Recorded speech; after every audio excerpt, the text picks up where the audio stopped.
있습니다. 여러분, 혹시 지금 드시고 있는 약이 단 며칠 만에 뇌졸중 위험을 3배까지 높일 수 있다면 그래도 계속 드시겠습니까? 놀랍게도 우리나라 60세 이상 성인의 90%가 매일 복용하는 흔한 약물들 중에 이런 위험한 약들이 숨어 있습니다. 더 충격적인 것은 대부분의 환자분들이 이 사실을 전혀 모르고 계신다는 겁니다. 저는 20년간 신경과 전문의로 일하면서 수많은 뇌졸중 환자들을 만나왔습니다. 그 중에서도 가장 안타까웠던 경우들은 바로 예방할 수 있었던 뇌졸중이었습니다. 평소 건강하게 지내시던 분들이 단지 약 복용 방법을 잘못 알고 계셨거나 위험한 약물 상호작용을 모르셨기 때문에 갑자기 쓰러지신 경우들 말입니다. 오늘 말씀드릴 4가지 위험 요소를 정확히 알고 계신다면 뇌졸중으로부터 여러분 자신을 충분히 보호하실 수 있습니다. 여러분의 건강과 가족의 행복을 위해 끝까지 집중해서 들어보시기 바랍니다. 아마 많은 분들이 이렇게 생각하실 겁니다. 그렇게 위험하다면 내가 다니는 병원에서는 나의 주치의는 이런 이야기를 시원하게 해주지 않는 걸까요? 그건 정말 중요한 질문입니다. 그리고 저는 오늘 그 이유에 대해 솔직하게 말씀드려야겠습니다. 저는 병원이나 제약회사의 입장을 대변하기 위해 이 자리에 있는 것이 아닙니다. 저는 지난 20년간 그 약 때문에 쓰러지신 환자분들을 지켜보며 안타까워했던 의사로서 오직 여러분의 편에 서서 말씀드리는 겁니다. 안타깝게도 지금의 의료 시스템은 예방보다는 치료에 집중되어 있습니다.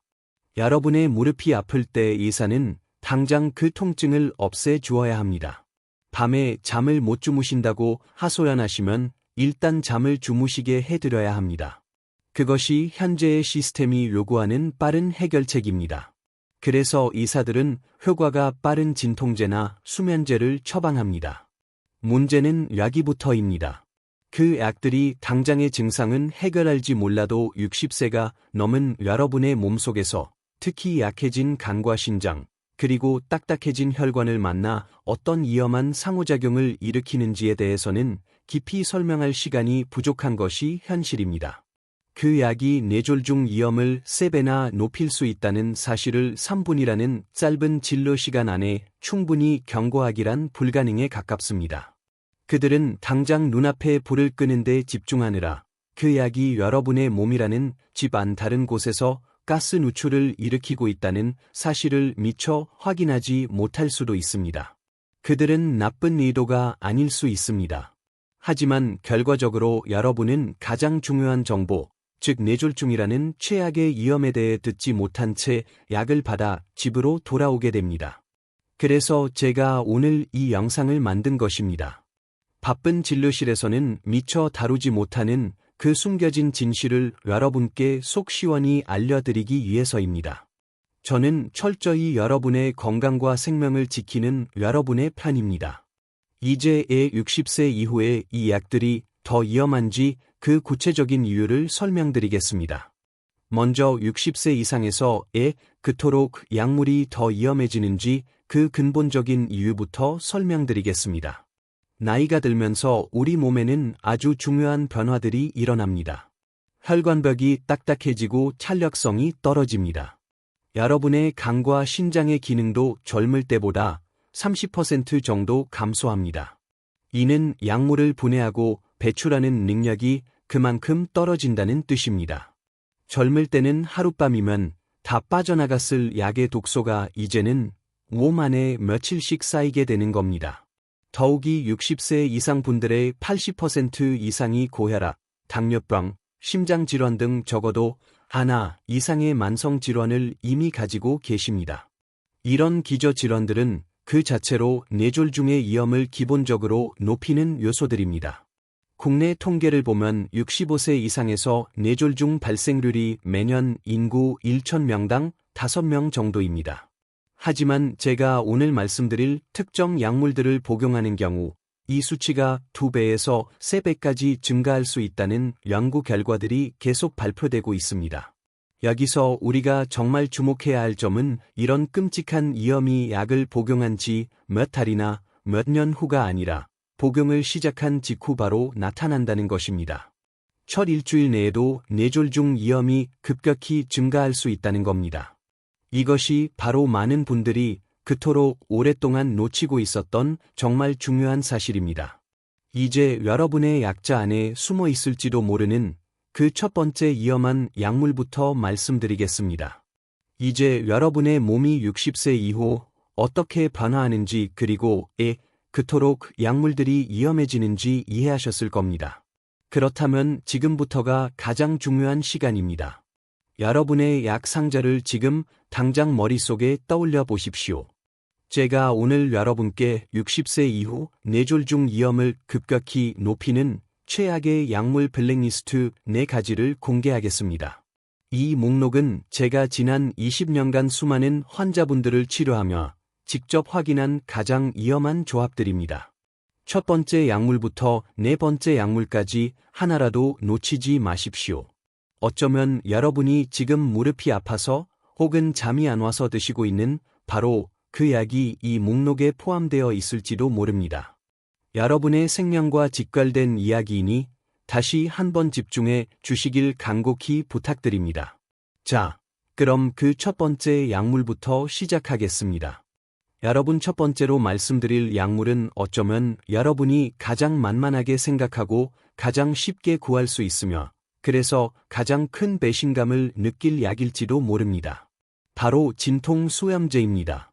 의학적으로는 비스테로이드성 소염진통제, 줄여서 엔세이드라고 부릅니다.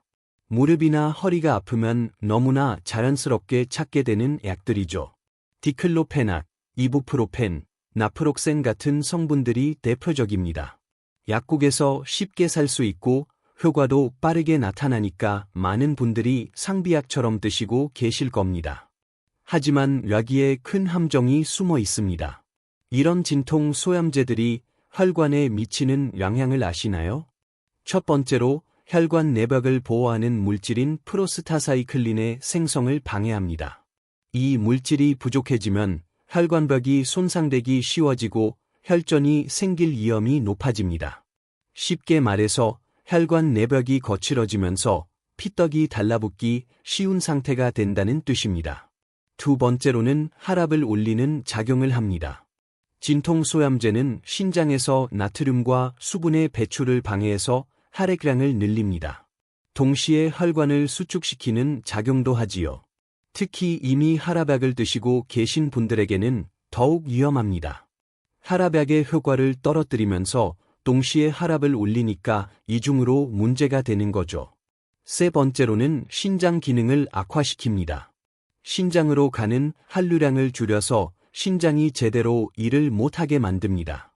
신장이 나빠지면 체내 수분과 염분 조절이 안 되면서 혈압이 더욱 올라가게 됩니다. 또한 신장에서 만들어지는 여러 호르몬들의 균형이 깨지면서 혈관 건강에도 악영향을 줍니다. 네 번째로는 혈액의 점성을 높입니다. 쉽게 말해서 피가 끈끈해진다는 뜻입니다. 끈끈한 피는 좁아진 혈관을 통과하기 어렵고 이는 곧 뇌혈관 막힘으로 이어질 수 있습니다.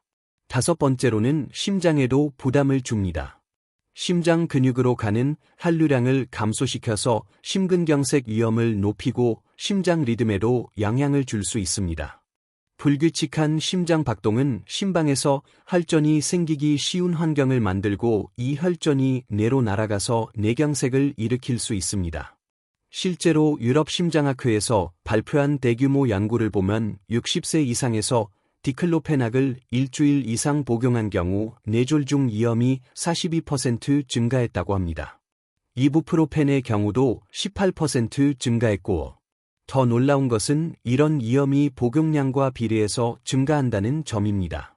하루 3번씩 드시는 분들이 하루 1번 드시는 분들보다 위험이 더 높았습니다. 특히 주의하셔야 할 점은 이런 위험이 복용 시작 후 바로 나타난다는 것입니다. 첫 일주일 내에도 위험이 증가하고 2주에서 4주 사이가 가장 위험한 시기입니다. 많은 분들이 진통제를 먹으면 며칠 후에 효과가 나타난다라고 생각하시는데 부작용은 오히려 더 빨리 나타날 수 있습니다. 두 번째 위험 요소는 항정신병약입니다. 이런 약들이 왜 노인분들에게 처방되는지 궁금하실 텐데 주로 치매로 인한 행동 증상이나 불면증, 불안 증상을 조절하기 위해서입니다. 할로페리돌, 리스페리돈, 쿠에티아핀, 올란자핀 같은 약물들이 대표적이죠. 가족들 입장에서는 밤에 잠을 못 주무시거나 불안해하시거나 때로는 공격적인 행동을 보이시는 어르신을 보면 정말 힘들잖아요. 배회하시거나 망상 증상을 보이시면 더욱 걱정이 되고, 그래서 이런 약들을 처방받게 되는 경우가 많습니다. 하지만 약에도 심각한 위험이 숨어 있습니다. 특히 처방 초기 2주에서 3주 사이가 가장 위험합니다. 이런 약들이 뇌졸중을 일으키는 원리를 자세히 설명드리겠습니다. 첫 번째로 혈관의 긴장도를 급격히 변화시킵니다. 뇌혈관을 조절하는 자율신경계에 직접 영향을 줘서 혈관이 갑자기 수축하거나 확장하게 만듭니다. 이런 급격한 변화는 혈류의 문제를 일으키고 혈관벽에 손상을 줄 수 있습니다. 두 번째로는 심장 리듬에 영향을 줍니다. 심장의 전기전도 시스템을 방해해서 부정맥을 일으킬 수 있습니다. 특히 심방세동이라는 불규칙한 심장 박동이 생기면 심방에서 혈전이 생기기 쉽고 이 혈전이 뇌혈관으로 가서 막힐 수 있습니다. 심방세동은 뇌졸중 위험을 500%까지 높이는 것으로 알려져 있습니다. 세 번째로는 혈압을 급격히 떨어뜨리기도 합니다. 특히 기립성 저혈압이라고 해서 누워있다가 갑자기 일어날 때 혈압이 급격히 떨어지는 현상이 나타납니다. 갑작스러운 혈압 강화는 뇌혈류 감소로 이어져 뇌경색을 일으킬 수 있습니다. 네 번째로는 움직임을 둔화시켜서 혈전 생성 위험을 높입니다. 이런 약들은 근육의 경직을 일으키고 활동량을 급격히 감소시킵니다. 활동량이 줄어들면 하지 정맥에 혈전이 생기기 쉽고 이것이 폐색전이나 뇌색전증으로 이어질 수 있습니다. 다섯 번째로는 혈당과 지질대사에도 영향을 줍니다. 인슐린 저항성을 증가시키고 콜레스테롤 수치를 악화시켜서 장기적으로는 혈관 건강을 해치게 됩니다. 여섯 번째로는 체온 조절 능력을 떨어뜨립니다. 체온이 급격히 올라가거나 떨어지면 혈관에 스트레스를 주고 혈액의 점성도 변화시켜서 혈전 생성 위험을 높입니다. 캐나다에서 진행된 대규모 연구를 보면 65세 이상 치매 환자에게 항정신병약을 처방한 경우 처방 후 30일 이내 뇌졸중 위험이 1.6배 증가했다고 합니다. 특히 처방 시작 후 첫 일주일이 가장 위험했고 용량이 높을수록 위험도 더 컸습니다.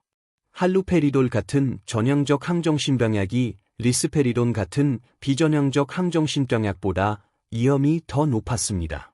또 다른 연구에서는 요양원에 계신 치매 환자분들을 대상으로 조사했는데 항정신병약을 복용한 그룹에서 뇌졸중으로 인한 사망률이 1.7배 높았다고 합니다. 특히 혈관성 치매가 있으신 분들에서 위험이 더 높았습니다. 세 번째 위험 요소는 호르몬 제제입니다. 60세 이상에서는 흔히 처방되지 않지만 간혹 갱년기 증상이 심한 여성분들이나 남성 갱년기로 호르몬 보충 치료를 받으시는 경우가 있습니다. 에스트로겐, 프로게스테론, 테스토스테론 같은 호르몬들이죠. 많은 분들이 호르몬 치료를 자랑스러운 노화 방지 치료로 생각하시는데 60세 이후에는 상당한 위험이 따릅니다. 이런 호르몬들이 어떻게 뇌졸중 위험을 높이는지 자세히 알아보겠습니다. 첫 번째로 혈액 응고 시스템에 직접적인 영향을 줍니다. 특히 에스트로겐은 간에서 응고인자들의 생성을 증가시킵니다. 프로트롬빈, 피브리노겐, 7번 응고인자 같은 물질들이 늘어나면서 혈전이 생기기 쉬운 상태로 만듭니다. 동시에 혈전을 녹이는 물질들은 감소시켜서 이중으로 위험을 높입니다. 두 번째로는 혈관벽에 직접적인 영향을 줍니다. 혈관 내피세포의 기능을 변화시켜서 혈관의 염증 반응을 증가시키고 혈소판이 달라붙기 쉬운 환경을 만듭니다. 또한 혈관의 수축과 이완 능력에도 영향을 줘서 혈압 변동을 심하게 만들 수 있습니다. 세 번째로는 지질대사에 복잡한 영향을 미칩니다. 좋은 콜레스테롤인 HDL은 증가시키지만 나쁜 콜레스테롤인 LDL의 질을 변화시켜서 오히려 더 해로운 형태로 만들 수 있습니다. 또한 중성 지방 수치를 높여서 혈관 건강을 해칠 수 있습니다. 네 번째로는 혈압과 혈당에도 영향을 줍니다. 일부 호르몬은 혈압을 올리는 작용을 하고 인슐린 저항성을 증가시켜서 혈당 조절을 어렵게 만듭니다. 이런 변화들은 모두 뇌졸중의 위험 요소들입니다. 다섯 번째로는 기존 위험인자들과의 상승 효과입니다. 흡연, 비만, 고혈압이 있으신 분들에게 호르몬 치료를 하면 위험이 단순히 더해지는 것이 아니라 곱셈 효과로 기하급수적으로 증가할 수 있습니다. 미국 여성건강연구에서 나온 결과를 보면 60세 이상 여성이 에스트로겐과 프로게스틴 복합 치료를 받은 경우 뇌졸중 위험이 41% 증가했다고 합니다.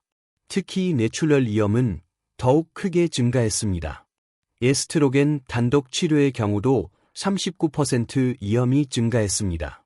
더 놀라운 것은 이런 위험이 치료 시작 후 비교적 빨리 나타난다는 점입니다.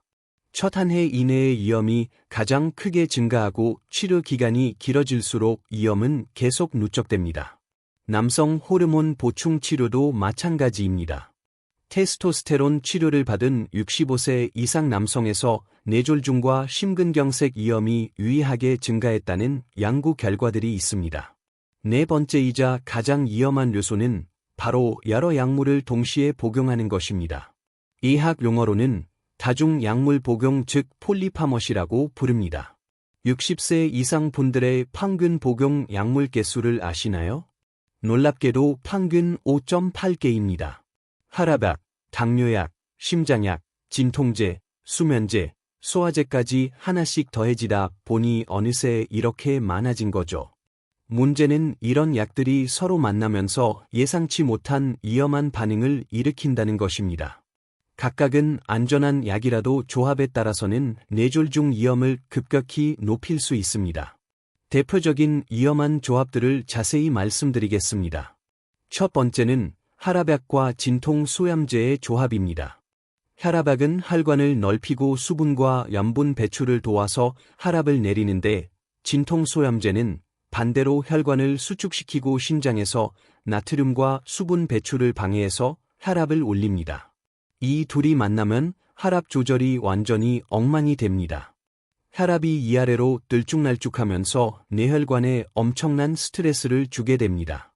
특히 AC 억제제나 이뇨제를 드시는 분들이 이부프로펜이나 디클로페낙을 함께 드시면 신장 기능까지 급격히 악화될 수 있습니다. 두 번째는 수면제와 알코올의 조합입니다. 둘 다 중추신경을 억제하는 작용을 하는데 함께 쓰면 호흡 중추까지 억제돼서 수면 중 무호흡이 심해집니다. 이는 뇌로 가는 산소 공급을 방해해서 뇌세포 손상과 뇌졸중으로 이어질 수 있습니다. 많은 분들이 잠이 안 온다고 술 한잔 하시고 수면제까지 드시는데 이는 정말 위험한 조합입니다. 세 번째는 항응고제와 특정 항생제의 조합입니다. 피를 묽게 하는 와파린 같은 약을 드시는 분이 감염으로 항생제를 쓰게 되면 와파린의 작용이 갑자기 강해져서 뇌출혈 위험이 급격히 증가할 수 있습니다. 특히 시프로플록사신이나 메트로니다졸 같은 항생제가 위험합니다. 네 번째는 당뇨약과 스테로이드의 조합입니다. 관절염이나 알레르기로 스테로이드를 쓰면 혈당이 급격히 올라가는데 이때 당뇨약을 함부로 늘리면 혈당이 롤러코스터처럼 오르락내리락 합니다. 이런 혈당 변동은 뇌혈관에 직접적인 손상을 줍니다. 다섯 번째는 항우울제와 혈압약의 조합입니다. 일부 항우울제는 혈압을 올리는 작용을 하는데 혈압약과 함께 쓰면 혈압이 불안정해집니다. 또한 항우울제 중 일부는 혈전 생성을 촉진하는 작용도 있어서 뇌졸중 위험을 높일 수 있습니다. 여섯 번째는 여러 진정제의 복합 사용입니다. 불안증, 불면증, 우울증으로 여러 종류의 진정제를 함께 드시는 경우가 있는데 이때 낙상 위험이 급격히 증가하고 뇌혈류도 감소해서 뇌경색 위험이 높아집니다. 실제 연구 결과를 보면 5가지 이상 약물을 복용하는 65세 이상 환자에서 뇌졸중 위험이 2.3배에서 3배 증가했다고 합니다. 8가지 이상을 복용하는 경우에는 3.1배까지 증가했습니다. 더 심각한 것은 약물이 많아질수록 부작용으로 인한 응급실 내원과 입원 위험도 기하급수적으로 증가한다는 점입니다. 자, 여러분, 지금까지 뇌졸중 위험을 높이는 4가지 최악의 약물군에 대해 들으셨습니다. 아마 이 영상을 보시면서 가슴이 덜컥 내려앉은 분들이 많으실 겁니다. 나도 저 약을 먹고 있는데, 우리 부모님이 저 약을 드시고 계시는데 하면서 말입니다. 그럼 당장 약을 끊어야 하나? 아픈데 참으라는 말인가? 하고 절망하거나 화가 나셨을 수도 있습니다. 하지만 여러분 절대 절망하지 마십시오. 제가 오늘 여러분을 겁주려고 이 긴 이야기를 꺼낸 것이 절대 아닙니다. 위험을 알려드린 이유는 분명하고 확실한 해결책이 있기 때문입니다. 제가 오늘 그 안전한 길, 즉 실천 가이드를 알려드리겠습니다. 이것은 병원에서는 잘 알려주지 않는, 하지만 여러분이 오늘 당장 실천할 수 있는 그린 리스트입니다. 첫 번째, 진통 소염제를 드셔야 하는 분들입니다. 관절이나 근육이 아플 때는 어떻게 해야 할까요? 우선 진통제를 드셔야 한다면 가장 적은 용량으로 가장 짧은 기간만 드세요. 하루 이틀 정도면 충분합니다. 그 이상 필요하시다면 반드시 의사와 상의하세요. 비약물적인 방법들도 효과적입니다. 온찜질이나 냉찜질을 15분에서 20분씩 하루 3번 해보세요. 가벼운 스트레칭과 관절 운동도 도움이 됩니다. 마사지나 지압도 통증 완화에 효과가 있습니다. 만약 만성적인 통증 때문에 계속 약이 필요하시다면 의사와 상의해서 아세트아미노펜 같은 상대적으로 안전한 진통제로 바꾸시거나 관절 주사 치료 같은 다른 방법을 고려해 보세요. 두 번째, 항정신병약 즉 치매나 불면, 불안 증상으로 약을 드시는 분들입니다. 이 약들은 어떻게 관리해야 할까요? 우선 비약물적 접근을 먼저 시도해 보세요. 규칙적인 생활 패턴을 만들어 드리는 것이 가장 중요합니다. 낮에는 충분히 햇빛을 보시게 하고 적당한 신체 활동을 하시게 도와드려야 합니다. 산책이나 가벼운 체조가 좋습니다. 환경 조성도 중요합니다. 밤에는 조용하고 어둡게, 낮에는 밝고 활기찬 분위기로 만들어주세요. 익숙한 물건들을 곁에 두시게 하고 가족 사진이나 좋아하시던 음악을 들려드리는 것도 도움이 됩니다. 인지 자극 활동도 효과적입니다. 옛날 이야기를 나누거나 간단한 퍼즐이나 색칠하기, 노래 부르기 같은 활동들을 함께 해보세요. 만약 약물 치료가 꼭 필요하다면 가장 낮은 용량부터 시작해서 천천히 늘려가세요. 그리고 가장 위험한 시기인 처음 2주에서 3주 동안은 가족이나 간병인이 더욱 세심하게 관찰해야 합니다. 갑자기 말이 어눌해지거나 한쪽 팔다리에 힘이 빠지면 즉시 응급실로 가셔야 합니다. 세 번째 위험 요소, 호르몬 제재입니다. 갱년기 증상은 어떻게 관리해야 할까요? 우선 생활 습관 개선부터 시작하세요. 규칙적인 운동이 가장 중요합니다. 주 3번 이상, 하루 30분 정도의 운동을 꾸준히 하세요. 식단 관리도 중요합니다. 칼슘과 비타민 D가 풍부한 음식을 충분히 드시고 식물성 에스트로겐이 풍부한 콩, 아마씨, 석류, 당근 같은 음식들도 도움이 될 수 있습니다. 반대로 카페인, 알코올, 맵고 자극적인 음식은 줄이시는 것이 좋습니다. 만약 호르몬 치료가 꼭 필요하시다면 가장 낮은 용량으로 가장 짧은 기간만 사용하세요. 3개월에서 6개월 정도로 제한하는 것이 좋습니다. 네 번째, 그리고 가장 중요한 여러 약물을 동시에 복용하실 때의 해결책입니다. 지금 당장 집에 있는 모든 약을 한 곳에 모아서 목록을 만드세요. 처방약뿐만 아니라 일반 의약품, 건강기능식품, 한약까지 모두 포함해야 합니다. 각 약의 정확한 이름, 용법과 용량까지 자세히 적어두세요. 그리고 그 목록을 가지고 여러분의 주치의를 방문해서 전체적인 약물 검토를 받으십시오. 불필요한 약은 없는지, 위험한 조합은 없는지, 용량 조절이 필요한 약은 없는지 꼼꼼히 확인하세요.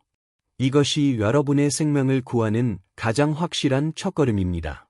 앞선 내용에 이어서 제가 왜 이렇게까지 강조하는지 제가 직접 경험했던 안타까운 환자분들의 이야기를 해드려야겠습니다. 이것은 꾸며낸 이야기가 아니라 바로 대한민국 어디에선가 실제로 일어나고 있는 일입니다. 부산에 사시는 67살 김 할머니가 계셨습니다. 평소 혈압약을 잘 드시던 분이었는데 무릎이 아파서 약국에서 진통 수염제를 사서 일주일간 드셨습니다. 어느 날 아침 할머니는 급성 뇌경색으로 쓰러지셨습니다. 원인은 바로 그 진통 수염제였습니다. 그 약이 할머니가 드시던 혈압약의 효과를 무력화시켜 버린 겁니다. 혈압 조절이 완전히 엉망이 되면서 결국 혈관이 막혀 버린 것이었습니다. 할머니는 무릎 통증을 잡으려다가 목숨을 잃을 뻔하셨던 겁니다. 서울에 사시는 72살 박 할아버지의 경우도 마찬가지입니다. 고혈압, 당뇨, 관절염으로 총 6가지 약을 드시고 계셨는데 감기에 걸려서 해열 진통제가 포함된 감기약을 추가로 처방받으셨습니다. 3일째 되던 날 아침 할아버지는 뇌경색으로 응급실에 실려 오셨습니다. 원인은 다중 약물 복용이었습니다. 약물 상호작용으로 혈압이 180에서 90까지 그야말로 롤러코스터처럼 들쭉날쭉했던 것이 주요 원인이었습니다. 약이 많다고 해서 더 건강한 것이 아니라는 것을 할아버지는 끔찍한 경험을 통해 깨달으셔야 했습니다.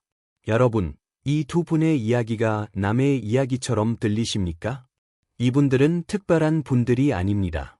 그저 우리 주변에서 흔히 볼 수 있는 우리의 부모님, 그리고 바로 우리 자신의 이야기일 수 있습니다. 이것이 바로 제가 약물 관리가 얼마나 중요한지 목이 터져라 외치는 이유입니다. 이쯤 되면 많은 분들이 혼란스러우실 겁니다. 그럼 지금 내가 먹는 약을 당장 끊어야 합니까? 의사가 나에게 잘못된 처방을 한 것입니까? 여러분, 절대 아닙니다.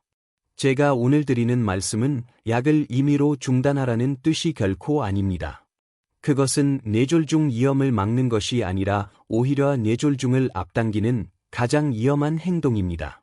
오늘 제가 이 위험을 말씀드린 진짜 이유는 여러분이 더 이상 병원이나 약에 여러분의 생명을 수동적으로 맡기지 마시고 이제는 적극적으로 질문하고 확인하시라는 뜻입니다. 여러분에게는 알 권리가 있고 의사에게 확인할 의무가 있습니다. 여러분, 오늘 말씀드린 4가지 위험 요소를 꼭 기억하십시오. 진통소염제는 최소한으로, 항정신병약은 세심한 관찰하에, 호르몬제는 최단 기간만, 그리고 다중약물은 반드시 의사와 검토하십시오. 이 4가지만 지켜도 뇌졸중으로부터 자신을 충분히 보호하실 수 있습니다. 건강의 진정한 주인은 바로 여러분 자신입니다. 오늘 이 영상이 여러분과 여러분의 소중한 가족들에게 도움이 되기를 간절히 바랍니다. 주변에 60세 이상의 어르신들이 계시다면 꼭 이 영상을 공유해 주세요. 여러분의 작은 관심이 누군가의 생명을 구할 수 있습니다.